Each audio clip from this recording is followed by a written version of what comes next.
देखुच बापा केड़े बड़े घर बनाऊची राजमहल निज पैसा तुम बापा आज 14 वर्ष किए भाभी एड़े बड़े घर रजक धन्य मना कर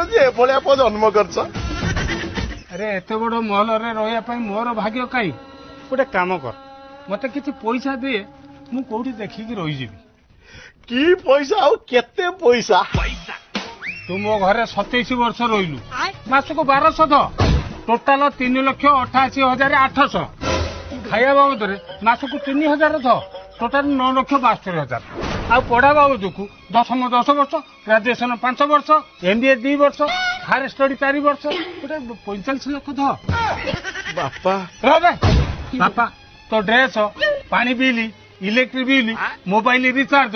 मोट 1500 द बापा छाड़ ना रोनु